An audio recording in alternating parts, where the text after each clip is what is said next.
Boa tarde. Hoje é Dia dos Namorados e por isso o canal aberto desta sexta-feira é especial.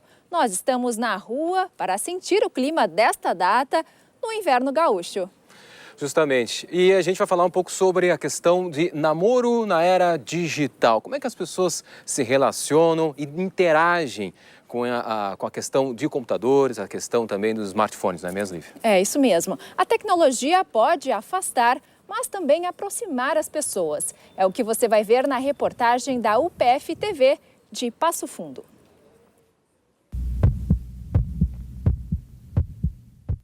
O amor está no caminho, fonte de felicidade, sentimento incondicional, força diretamente ligada ao desejo, batida de coração.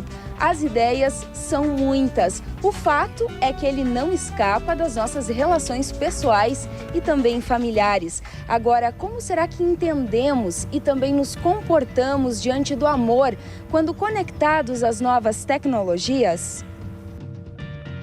Her é um filme sobre o amor digital. Conta a história de um homem que se apaixona pelo sistema operacional do próprio computador. I've been seeing Samantha. She's an operating system. You're dating an OS? What is that like?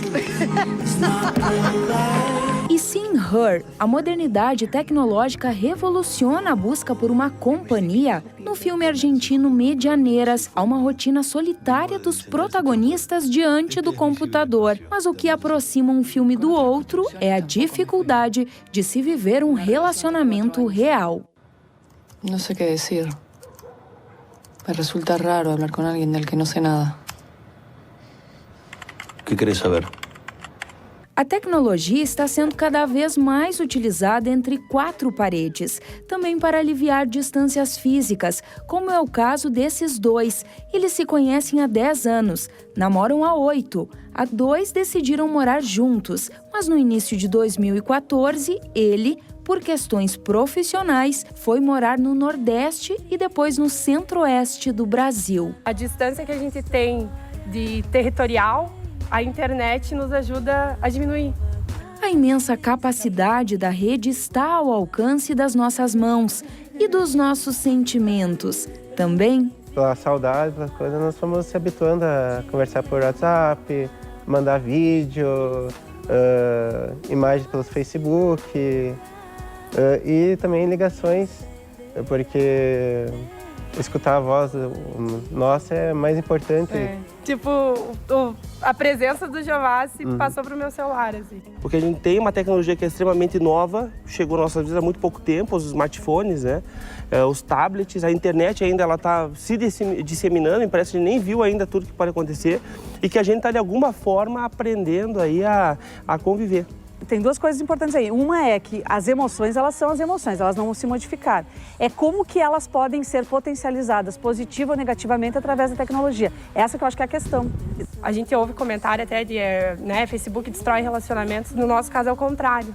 Acho que se não tivesse Facebook, se não tivesse WhatsApp, se não tivesse um celular ali, um modo de interagir mais rápido, talvez a nossa relação teria se esfriado. O convívio, que eu acredito que seja um elemento que as gerações anteriores viveram o desgaste do convívio, e a tecnologia permite que essa geração agora possa manter um sentimento que está muito mais no coração do que numa presença física.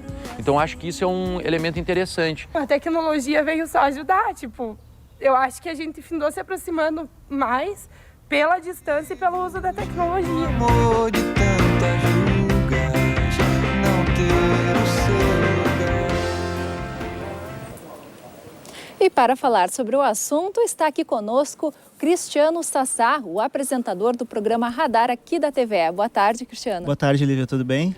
Tudo bem. Bom, como nós vimos na reportagem, a internet tem facilitado muitos relacionamentos. Às vezes as pessoas precisam se separar, Uma pessoa vai morar longe e tem a possibilidade aí de se conectar através da internet, por exemplo. O que você tem percebido em relação a isso, em relação aos jovens com a internet? Eu sou da geração que nasceu sem a internet ainda, né? E no decorrer da vida, assim, a gente foi, e eu principalmente fui agregando essa ferramenta na minha vida, assim, e realmente é uma ferramenta que ajuda muito a gente a aproximar as pessoas, mas ao mesmo tempo que tu pode aproximar as pessoas, tu pode afastar elas, né? Pela facilidade de tu ter acesso a muita informação, as pessoas acabam um pouco se perdendo às vezes, né? E indo para um lado que não é tão legal da internet, né? Bom, e outra questão também é da timidez, né? Com a internet, as redes sociais, as pessoas se sentem mais à vontade a dizer certas coisas que, de repente, pessoalmente não teriam, né? Com certeza, Lívia. Então, essa questão de tu ter mais essa liberdade para falar sobre coisas que, de repente, ao vivo tu não consegue falar, realmente facilitou. Mas também teve um pouco de afastamento, assim, da questão do convívio das pessoas, né? Porque às vezes as pessoas podem se relacionar e tão próximas e não se relacionam por uma comodidade, né? Por estar ali com seu smartphone, sentado dentro de casa ou, enfim, em algum lugar. E às vezes até mesmo as pessoas estão juntas e estão com o smartphone e não estão conectadas entre elas. Elas estão conectadas virtualmente, mas presencialmente elas estão afastadas, né? Pois é, uma cena bastante comum, a gente vê às vezes casais nos restaurantes, né? Só que cada um conectado ali no seu smartphone e muitas vezes não conversam, enfim, estão ali juntos, mas na verdade não estão. Estão junto em presença, mas estão afastados em pensamento, vamos dizer assim, né? E aí o pensamento acaba indo para um outro lugar. E aí, às vezes, as pessoas acabam se afastando ou acabam querendo se aproximar de pessoas que nunca conseguiram se aproximar e isso acaba prejudicando no relacionamento, né? Você acha que as novas tecnologias têm criado relações superficiais? Algumas, eu acho que sim, porque a pessoa acaba alimentando, às vezes, muitas vezes, uma ilusão que não acontece. A pessoa te dá um oi, tu interpreta aquele oi de uma outra forma, né? Tu acaba entendendo que a pessoa, de repente, está te dando um flerte ou alguma coisa assim, né? Então, eu acho que a interpretação é que dificulta um pouco essa comunicação, né? Bom, e tem também a questão dos ciúmes, né? A internet tem esse problema também. Muitos casais acabam brigando por causa de ciúmes, por causa da internet, das redes sociais. Então, nesse sentido, a tecnologia também pode atrapalhar as relações. Como a gente estava falando antes, Lívia, é a questão da pessoa não ter um limite assim, para as coisas e ter um discernimento. É muito pelo respeito também que tu tem que ter pelo teu companheiro, né? De saber que aquilo ali é uma ferramenta que tu pode usar para aproximar e não para afastar as pessoas. E o ciúmes realmente é uma coisa que é recorrente, né? Tu acaba sempre indo ali adicionar teu ex-namorado ou a tua ex-namorada, né? E de vez em quando tu dá uma passadinha ali para ver se ela tá se sentindo abençoada, né? Para ver como é que ela tá se sentindo. Então, né? Fica uma coisa realmente fácil, mas ao mesmo tempo a outra pessoa, né, acaba desconfiando, né?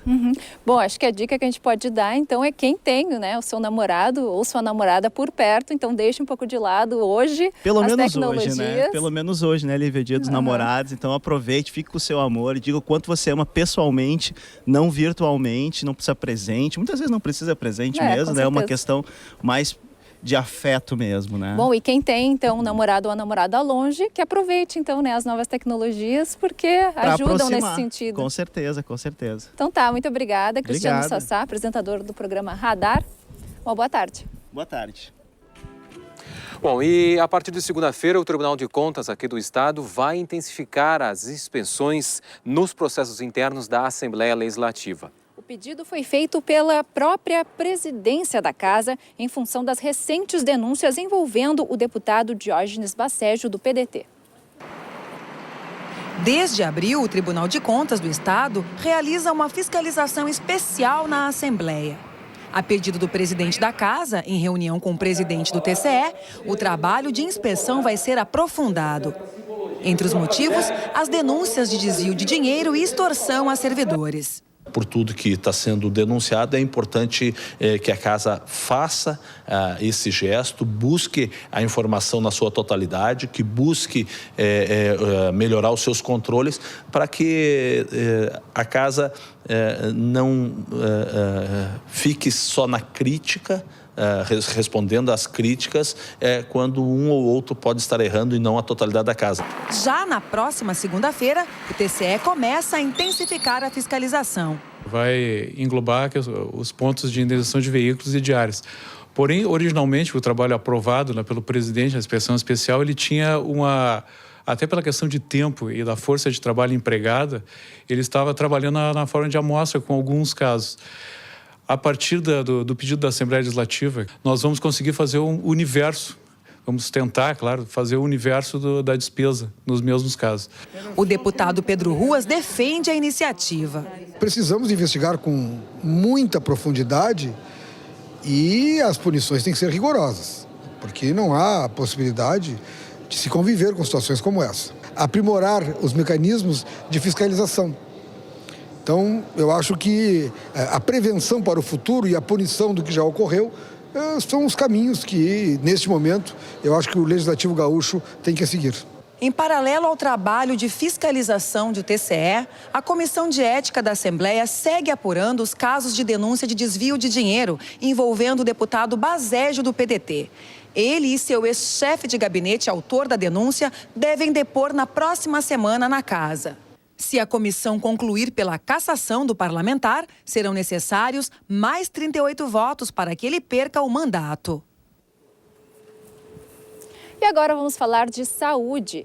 Os produtos orgânicos estão ganhando cada vez mais a mesa dos consumidores. Afinal, eles são alimentos sem agrotóxico ou outras substâncias químicas. Justamente, o estado do Rio Grande do Sul tem mais de 1.000 agricultores cultivando produtos orgânicos e eles atendem uma demanda que cresce. É o que a gente vai ver agora. Nesta feira de produtos orgânicos de Porto Alegre, o número de clientes não para de aumentar. Nós precisaríamos de mais feiras disponíveis, né? A oferta de alimentos é menor que a procura. A cada ano a gente percebe a crescente demanda, né? Se a gente fosse atender o mercado que procura a gente hoje para fornecer produtos orgânicos, a gente tinha que trabalhar 24 horas. No Brasil, o mercado de orgânicos cresce em média 15% ao ano. Uma expansão que é motivada principalmente por uma mudança de atitude dos consumidores, cada vez mais preocupados com a alimentação saudável. São produtos diferenciados, desde o sabor, a qualidade. Compra qualquer verdura aqui, dura mais na geladeira. É melhor, é muito melhor. É um investimento na nossa saúde, né? Os restaurantes também estão de olho nesse mercado. Tiago é proprietário de um que serve comida vegetariana e há 20 anos começou a incluir alimentos orgânicos no cardápio. Ele diz que as refeições só não são 100% orgânicas porque faltam fornecedores. Nos relatam a falta de mão de obra, né? As pessoas no campo. Então, essa dificuldade de expandir as áreas de plantio dificultam assim a gente que serve bastante refeições ter 100% orgânico. Então, a questão da produção mesmo, do produtor e a questão da logística, do produtor até o estabelecimento. Um grupo de pesquisa da URGS aponta o acesso à tecnologia como um dos desafios para aumentar a produção agroecológica do país. Cada vez mais precisa de tecnologias para conseguir produzir os alimentos numa quantidade que necessita hoje no mundo, mas sem tantos agrotóxicos. Os produtores dizem que a mão de obra também é escassa. Se nós tivéssemos mais pessoas no grupo trabalhando, a gente conseguiria atender melhor a demanda que a gente tem. Precisa mais políticas voltadas para a agroecologia. Existe muita propaganda, mas na prática isso acontece muito pouco. Nos supermercados, a presença dos orgânicos é modesta. O setor de hortifruti-grangeiros é o que tem a maior quantidade, só 4% do total, segundo a Associação Gaúcha de Supermercados. Mas alimentos industrializados ganham cada vez mais espaço. Eles são identificados por esse selo verde. O preço, no entanto, ainda afasta muitos consumidores. Os orgânicos ainda têm um preço cerca de 40% acima do produto tradicional.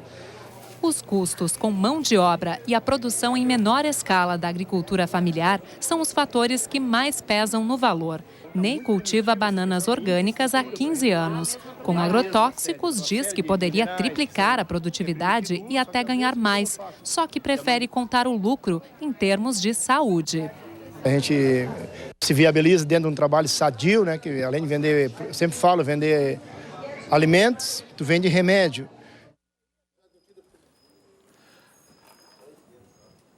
Muito bem, voltamos ao vivo aqui, novamente com um canal aberto especial, diretamente feito aqui da rua. A gente vai continuar falando sobre produtos da agricultura, sobre produtos orgânicos, por que não? Entre eles, o suco de uva tinto. A gente vai conversar com a biomédica Caroline Dani, que fez um doutorado com ênfase em sucos de uva e saúde. Boa tarde, tudo bem, Caroline? Boa tarde, tudo bem. Bom, quais são os benefícios, os princípios ativos do suco de uva? Bom, o suco de uva, assim como o vinho, é um derivado da uva e conserva os polifenóis, que são esses anticorpos da videira, poderíamos elencar eles assim, e que são transferidos, então, são produzidos pela videira e são transferidos para todos os produtos derivados da uva. E isso é a esses polifenóis que nós atribuímos os mais diversos benefícios que os derivados da uva têm. Bom, e que doenças podem ser evitadas no momento que a gente consome o suco de uva? Tudo começou com a questão do paradoxo francês, principalmente com relação a doenças cardiovasculares. Então, nós podemos prevenir doenças cardiovasculares, mas também conseguir prevenir doenças que envolvem o cérebro, como, por exemplo, Alzheimer, Parkinson, o próprio esquecimento, o envelhecimento, doenças hepáticas também podem ser prevenidas e o que é mais importante que nós estamos vendo recentemente é que o suco de uva também pode ser um aliado na proteção à obesidade. Então, os nossos estudos recentes demonstram que o suco de uva contribui para prevenir no acúmulo de gordura no organismo. Bom, ele pode evitar males, mas não curar, né? Não. Todos os estudos que nós fizemos e que também se faz no exterior, sempre se fala na prevenção. Então, primeiro a gente dá o suco e depois vai verificar o que vai acontecer. Então, nunca nós temos uma cura. O que a gente observa, e daí de relato clínico, é que muitas pessoas que tomavam, por exemplo, um antihipertensivo, passam a consumir suco de uva, elas acabam depois tendo um ajuste de medicamento, porque o suco acaba sendo um aliado. Mas nunca deixar de usar o seu medicamento, né? Porque o suco de uva, de fato, ele não é um medicamento. Né? Sim. Justamente a diferença, por exemplo, quais são os benefícios que pode trazer entre a diferença entre o suco de uva branca ou de uva tinto? Quais são as diferenças que a gente grande diferença entre suco branco e tinto está na quantidade de polifenóis. Os sucos tintos, eles têm mais polifenóis que os sucos brancos. Entretanto, os benefícios que onde nós comparamos ambos, são muito parecidos. O suco branco também tem atividade antioxidante. O que acontece? Existem muito menos estudos com o suco branco do que com o suco tinto. Então, no futuro, com certeza, nós teremos muito mais novidades com o suco branco, uma vez que se estuda há muito mais tempo o suco tinto do que o suco branco. Bom, e a quantidade de uvas que é acrescentada ao suco também faz muita diferença? Sim, isso é um dado muito importante, porque hoje no mercado nós temos para vender diferentes tipos de bebida sabor uva. Sim. Um deles é o suco de uva, que é o produto 100% uva.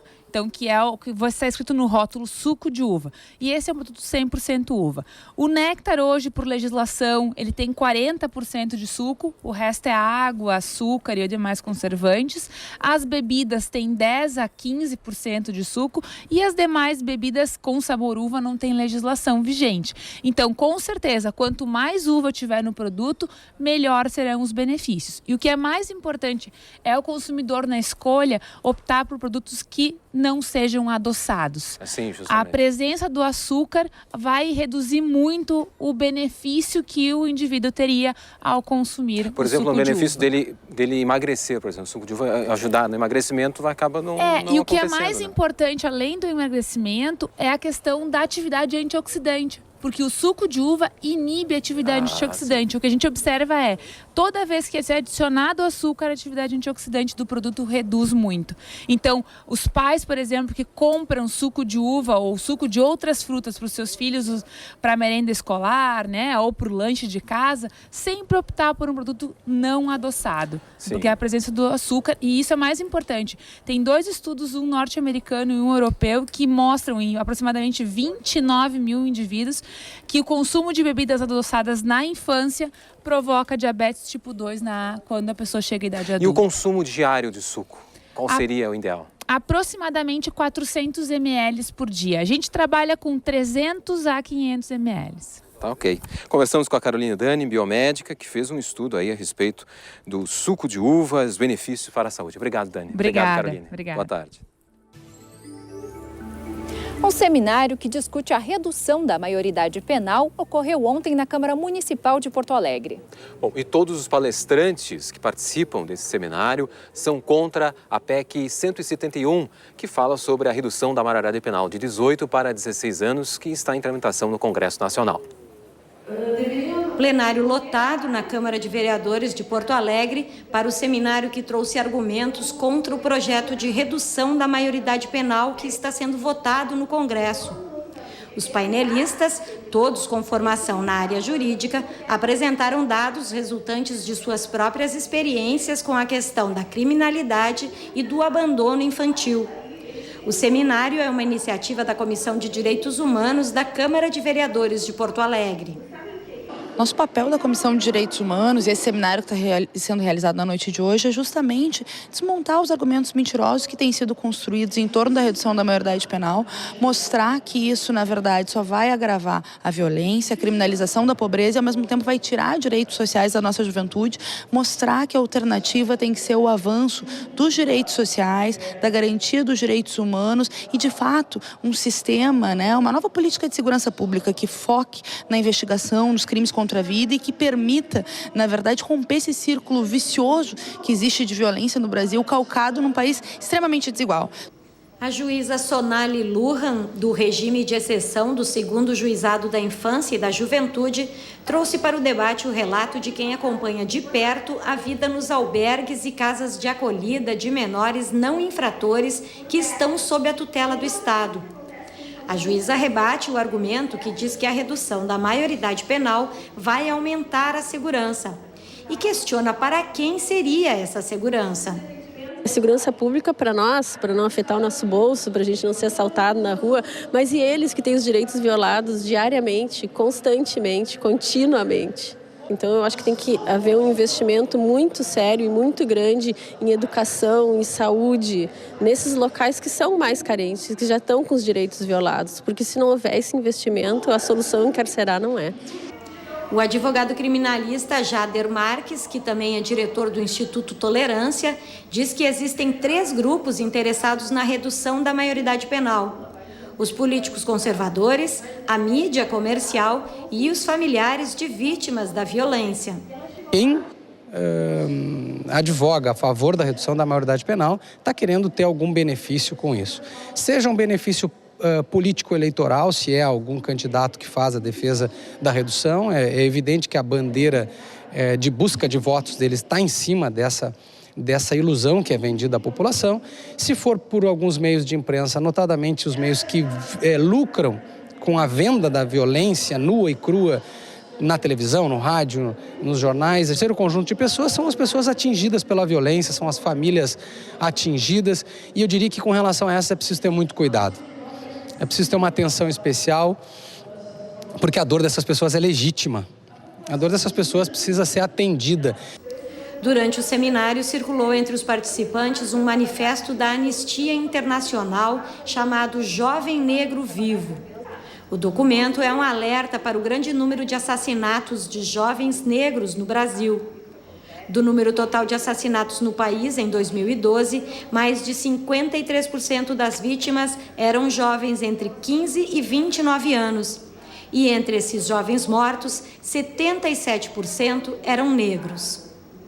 E depois de quase 10 anos tramitando no Congresso Nacional, foi aprovado esta semana o Estatuto da Pessoa com Deficiência. Segundo o IBGE, 45 milhões de brasileiros estão entre os beneficiados.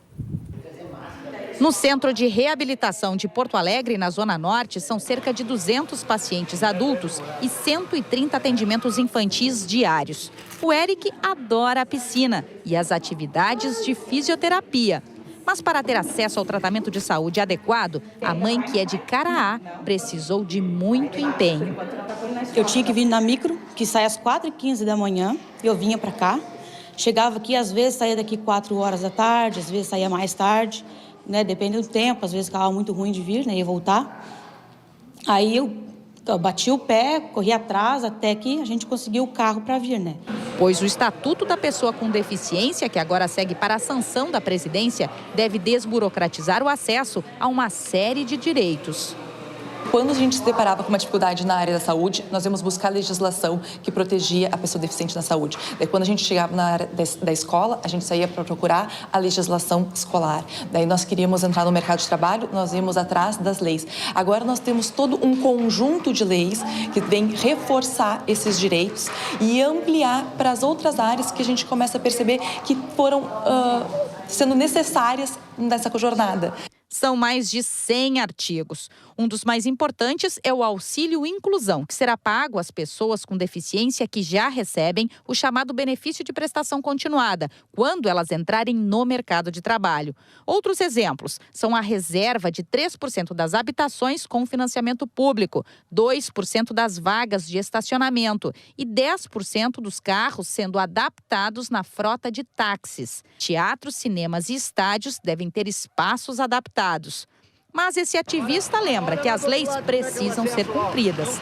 No mercado público da capital, os sanitários ficam no segundo andar, mas o elevador está estragado. Nas ruas, não adianta ter rampa de acesso na calçada se a cadeira de rodas cai em um buraco. Tem acesso? Tem alguns lugares que tem acesso. Agora, se tu pegares uma cadeira... Aliás, eu queria fazer um convite para um político. O político andar de cadeira de roda comigo numa calçada qualquer de Porto Alegre para ver se ele consegue. Foi aprovada essa lei? Foi. Agora eu quero saber se ela vai garantir a gente de estar no mercado, né? Ela tem que sair do papel e botar à prova todos nós e mostrar para a sociedade, enfim. Eles têm que se retratar, porque há anos a gente vem sofrendo com isso. O canal aberto desta sexta-feira é especial. Nós estamos na rua e agora para falar de gastronomia. A Embrapa considera o Rio Grande do Sul como o melhor local para plantio de oliveiras. E a região da Campanha é destaque nacional do setor. Nós vamos conversar agora com o Danilo Ucha, que é editor do blog Cordeiros e Vinhos. Boa tarde. Boa tarde. Quais os municípios da Campanha Gaúcha que são destaque, então, na produção? Olha, em primeiro lugar, é um prazer estar aqui de volta na TVE para falar exatamente uma coisa saborosa como o azeite. O azeite hoje está começando a ser uma nova alternativa de economia para o Rio Grande do Sul. E exatamente para aquelas propriedades daquela região da fronteira que não são aproveitadas com as grandes plantações de arroz, de soja, de trigo ou a própria criação de gado, com o cultivo da oliveira. É difícil dizer quais são todos os municípios, porque são mais de 30. Mas os pioneiros começaram aqui na região central do estado, Cachoeira do Sul, Lavras, Caçapava, depois foi para Pinheiro Machado, hoje está em Livramento, Bagé, Quaraí, Uruguaiana e quase todas as regiões aonde também se desenvolveu a cultura da uva, está se desenvolvendo a cultura da azeitona e a produção de azeite. E uma coisa interessante é que no Rio Grande do Sul está sendo muito mais rápido, por exemplo, do que em Minas Gerais, que há muito mais tempo produz azeite e cultiva oliveiras e produz azeite. Nós aqui já temos 4 marcas de azeite no mercado, que lá no centro do país não tem nenhuma ainda. O azeite ainda é vendido a granel. Aqui o pessoal foi muito mais rápido e já colocou 4 marcas no mercado. Tem uma marca de Livramento, tem uma marca de Pinheiro Machado, tem uma marca aqui de Lavras do Sul e tem uma até aqui de Barra do Ribeiro. Bom, e por que a Campanha Gaúcha é considerada um bom local para a produção?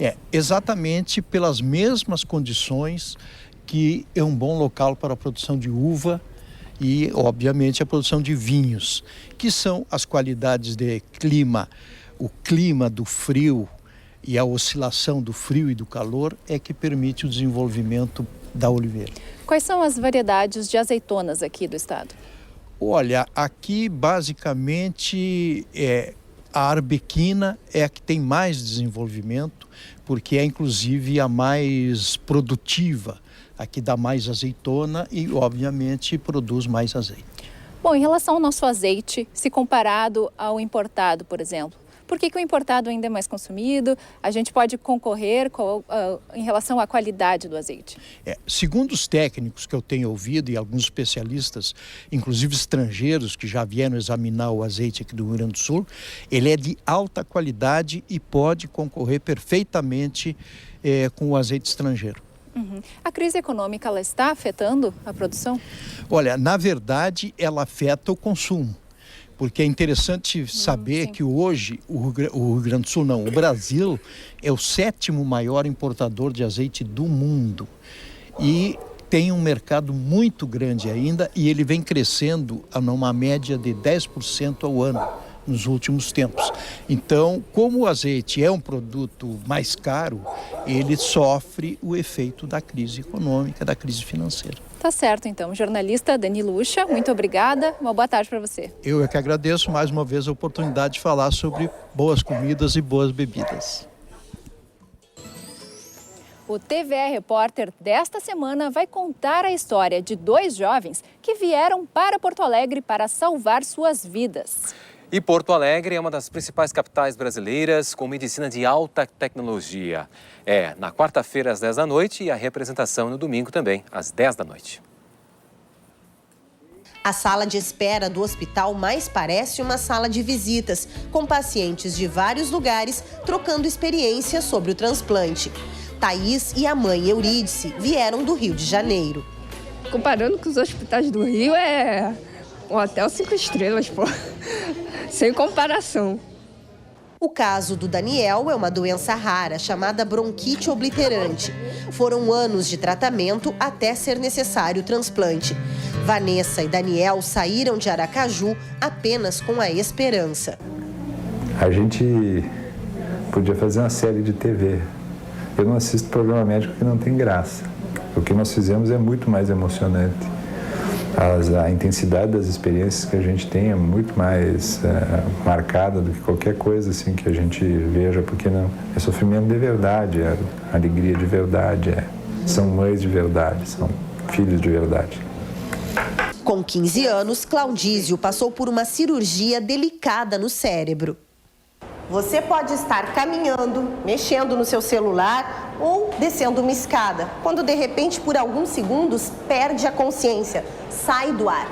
Se isso acontece com você, prejudica a sua vida e a sua saúde, pode ser epilepsia, doença que atinge 1% da população e que tem cura aqui no Hospital da PUC, em Porto Alegre.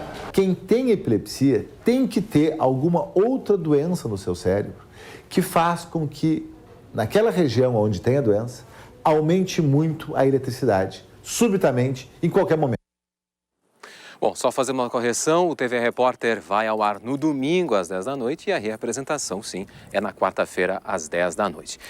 E os grandes times e os times de médio porte investem nas categorias de base. E na várzea acontece a mesma coisa no futebol, também investe nos craques do futuro. É o último trecho do TV Repórter que você vê aqui no canal aberto, a garotada e a paixão pelo futebol. Eu que eu tenho fazendo domingo, venho me distrair, venho me divertir aqui no campo, né, para tirar o estresse do dia a dia, né? É raça e vontade, muita raça, tem que ter vontade, senão não joga. É integração, porque assim, o pessoal joga porque gosta, pelo amor, pela paixão do futebol. Momento de lazer, que se torna uma segunda família para o pessoal que joga na várzea. Futebol de várzea é encontrar os amigos e rever pessoas que tu não vê durante a semana e brincar, quase como uma família. Nada a ver família da seleção, é família mesmo, é uma coisa de comunidade, é uma coisa próxima de ti. Não é aquela coisa assim de que tu ganha para aquilo ali, não. Aqui a gente paga para viver a situação família. E o atleta que vem participar da várzea aí, eu acho que ele também faz a parte dele, deixa a família dele em casa, vem participar nos campos aqui, que é uma integração. Você acha muito bacana, porque eles terminam os futebol, eles ficam na volta do campo aí fazendo uma carnezinha deles, um churrasquinho. É muita união que a gente tem aqui na Liga, nós tem muita união. Todo mundo trabalha, todo mundo vai à luta. No sábado de noite, tu pega e diz pra eles, não quero ninguém na noite. Mentira, não tem como, não tem como. Tem jogador que vem jogar saindo da noite. E aí, tu vai contar? Esse é o gostoso da base. Tem que lutar contra o time adversário, contra a juiz, às vezes que não está tão bem preparado, contra a falta bandeirinha. O gramado é isso aí que toda várzea tem, né? Mas a gente está aí. Isso é várzea, isso é que é o gostoso que faz com que a gente acorde cedo, venha para cá, se reúna. Então a gente reúne essa galera assim, quem toca o campeonato. Isso daí é a gente que tem amor à várzea mesmo, a gente que tem amor à camisa do time, que criou o time, e a gente não desiste nunca. Nunca vamos desistir, porque através do futebol eu tive muitas alegrias.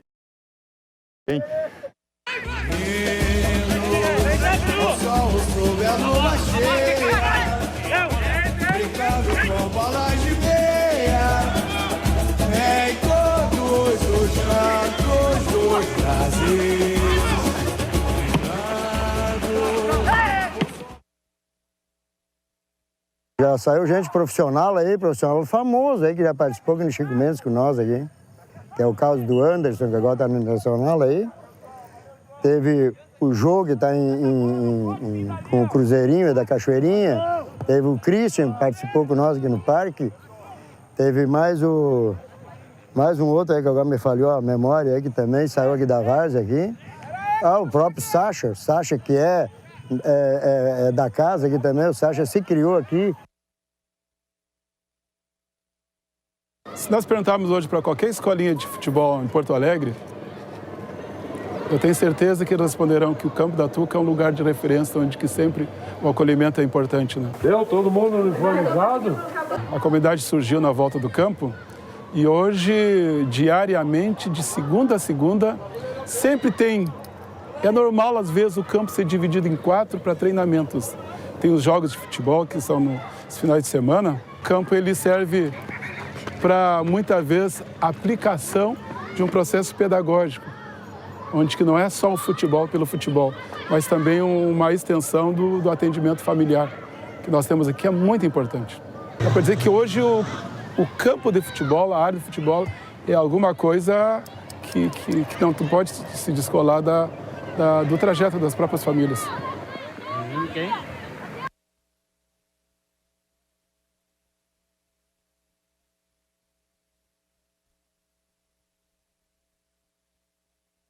Vamos. Quer deixar o pique aqui, ó. Salve Brasil! Pode crer. MC Guimê.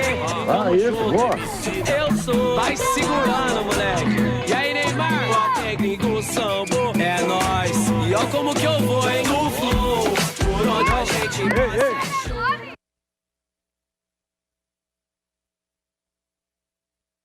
Hoje, no meu categoria livre, eu tenho meninos que começou no meu pré-mirim, né, de meninos que poderiam muito bem se perder na vida. Que faz muitas escolinhas. A escolinha tira muita criança aí que às vezes está indo pro lado da marginalização. Com as escolinhas, muitas vezes tu recupera. Muitos gurinhos a gente recupera com a várzea. O campo, ele eleva o pensamento dos jovens para isso, como ele serve socialmente, porque ele é uma extensão da Associação Comunitária do Campo da Tuca, que usa. O campo, ele é mantido pela associação. Ele é mantido pelos times de futebol. A gente tinha a própria equipe do Valência, tinha a escolinha aí também. Terminou a escolinha do Valência por falta de patrocínio. Se eu quiser me trazer minha molecada para treinar, para fazer algum jogo, eu tenho que pagar a passagem, o campo mais próximo é esse aqui ou do Jorge Black, entendeu? Então não existe praça municipal que a gente consiga trabalhar a criançada para formar cidadão de bem. Eu acho que a meninada merece um pouco mais de atenção, um pouco mais de estrutura e um pouco mais de um esporte digno, uma estrutura digna para eles praticar o esporte. O esporte também, ele faz parte da vida, né? Ele faz parte do dia a dia, ele faz parte da humanidade. Fundo deste país, ao longo das avenidas, campos de terra e grama, Brasil só é futebol. Voltamos aqui com o Canal Aberto Especial, sendo produzido aqui diretamente da rua. E estou aqui comigo com o Farid Germano Filho. Boa tarde, Germano Farid, Canal Aberto Especial. Tudo bem, Marcelo? Boa tarde. Esse Canal Aberto Especial tá maravilhoso, maravilhoso, né? Só tá faltando uma bergamota. Para lagartear. Para lagartear, sol gostoso, friozinho, maravilhoso. Justamente. Pois, Marcelo, o Campeonato Brasileiro da Série C, ele só voltará a ter jogos no dia 27. Série C do Campeonato Brasileiro, que é transmitida com exclusividade na TVE. Mas outras competições estão programadas para esse final de semana. Dá uma olhada só. O Brasil entra em campo neste domingo às 6h30 da tarde, enfrentando o Peru na sua estreia em mais uma Copa América. Antes disso, no sábado, temos a 4ª etapa da Fórmula Truck no Velopark em Nova Santa Rita. A partir de hoje, o camping do Velopark já está aberto esperando o pessoal, que vai levar cobertor, manta, pantufa, enfim, porque o frio promete. E quem vai assistir esta prova do Campeonato Brasileiro de Fórmula Truck, que é a categoria com maior presença de público no automobilismo no Brasil, promete grandes pegas. E lembrando que no domingo tem a 32ª edição da Maratona Internacional de Porto Alegre. E neste final de semana tem mais um grande evento em Porto Alegre. A Sociedade Hípica Porto-Alegrense cedia a partir de hoje a primeira etapa do Circuito Indoor 2015. 2 grandes provas se destacam na programação do Indoor, que encerra no domingo. São as etapas a Copa Ouro, né? 2 competições, a Copa Ouro, que começa no sábado, e o Indoor se estende até o domingo. Aqui conosco a Vitória Chaves Barcelos, que é competidora, e para quem gosta de hipismo, um final de semana cheio na nossa capital. Vitória, boa tarde. Boa tarde. Vai ser bem legal o concurso. Tem mais de 200 competidores de vários estados do Brasil. Pode aproximar um pouquinho mais do teu microfone, não tem problema. Tem vários competidores de vários estados do Brasil. Muito bons, tem Francisco Musa, tem Lucas Brambila, que é daqui, salta por Portugal, mas é gaúcho, o Francisco Albino Cirne Lima, Marcelo Chirico também, que é uruguaio e monta no clube, vai saltar. São mais de 200 competidores? São mais de 200 competidores. Vitória, me diga uma coisa, é aberto ao público? É aberto ao público, sim, todo mundo pode ir, entrada franca. E vão ter diversos eventos também. Amanhã à noite vai ter um evento com uma paeja que vão fazer, chopp do Dado Beer. Tá todo mundo convidado aí. Tá todo mundo convidado, então? Tá todo mundo convidado. Tá certo. Vitória, uma outra questão, tu saltas em que categoria? Eu sou amadora, eu vou saltar as provas de 1 e 10. De 1 e 10? Isso. 1 e 10. Qual é a prova mais importante do final de semana? A prova mais importante é o Grande Prêmio Indoor, na altura de 1,45. De 1,45. O Brasil tem tradição no hipismo. Como é que o Brasil está se preparando para a Olimpíada do próximo ano, que vai ser realizada aqui no nosso país? Eu acho que nós temos chance. Tem muitos cavaleiros bons, tem animais muito bons também. E, inclusive, esse circuito indoor foi idealizado pelo Jorge Arrampeter com o intuito de fazer mais competitivo aqui, aproximado com os concursos da Europa, porque são provas indoor, mais fechadas, então ele quer aumentar o nível do esporte aqui. Obrigado, Vitória. Imagina. Então tá, todo mundo convidado, sábado e domingo, Sociedade Hípica Porto-Alegrense, prova Indoor 2015. Anunciadas as metas na educação estadual para este ano. Bom, e o governo vai priorizar a reforma, a conclusão da reforma nas escolas e o trabalho cultural, que a gente vê na matéria. O governo vai investir 172 milhões de reais nos projetos prioritários, que são investir 133 milhões de reais para concluir ou iniciar 920 obras, entre reformas e planos de prevenção contra incêndio nas escolas. Aumentar de 450 para 500 as comissões internas de prevenção da violência e acidentes escolares, que atuam na promoção da cultura de paz e na prevenção e combate ao bullying. Aumentar a frequência escolar, principalmente entre as turmas de ensino médio. Passar de 37% para 50% o percentual de professores que participam dos cursos de formação continuada. Comprar 24 mil netbooks para alunos de 660 escolas e manter os convênios com municípios para o transporte dos alunos das escolas estaduais. Hoje, o Estado paga 116 milhões de reais para as prefeituras, que reivindicam 100 milhões a mais. O secretário de Educação disse que as metas são condizentes com a realidade financeira do Estado. O maior desafio é viabilizar os objetivos relacionados à qualidade da educação. São metas que requerem um conjunto de medidas e providências, não todas elas necessariamente sob nossa direta responsabilidade. Então, melhorar a qualidade da educação é uma tarefa não só da Secretaria, mas é uma tarefa de toda a sociedade.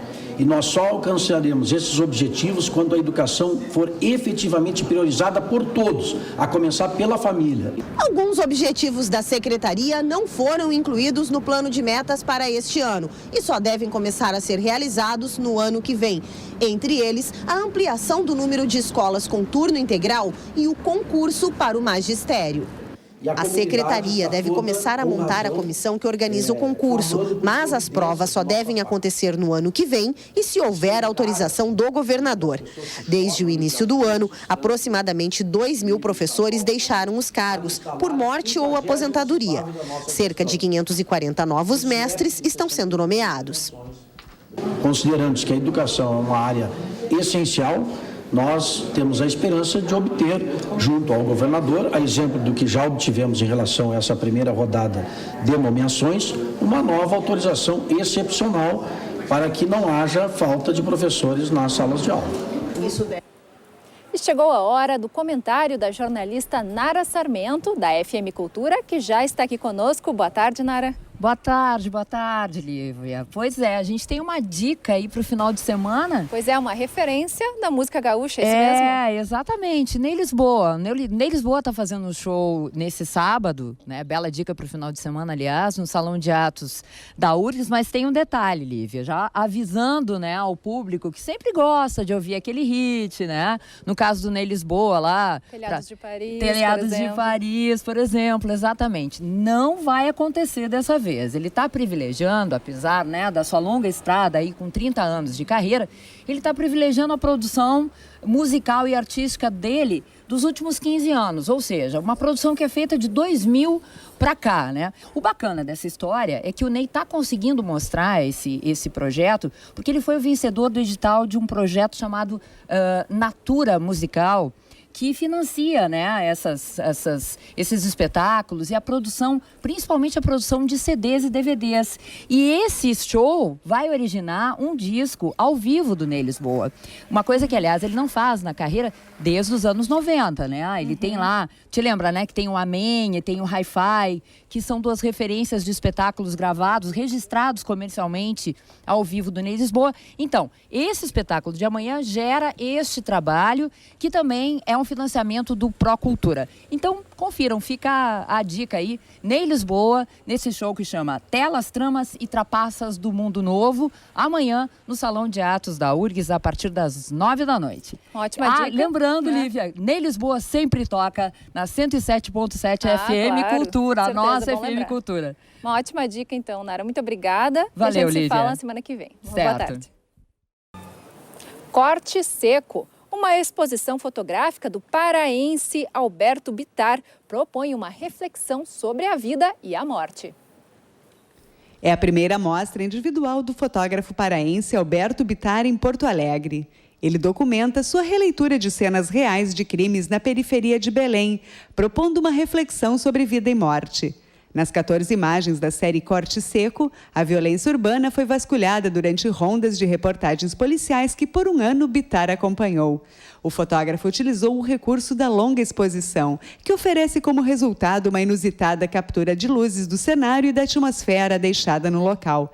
De acordo com a ONG mexicana Conselho Cidadão para a Segurança Pública e a Justiça Criminal, Belém, a região metropolitana de Porto Alegre e mais 12 cidades brasileiras estão entre os 50 municípios mais violentos do planeta. O canal aberto especial desta sexta-feira fica por aqui. Na segunda-feira você vai ver uma entrevista sobre a lei da meia entrada para estudantes. É isso mesmo. Bom, um feliz Dia dos Namorados e um ótimo final de semana. Uma boa tarde. Boa tarde.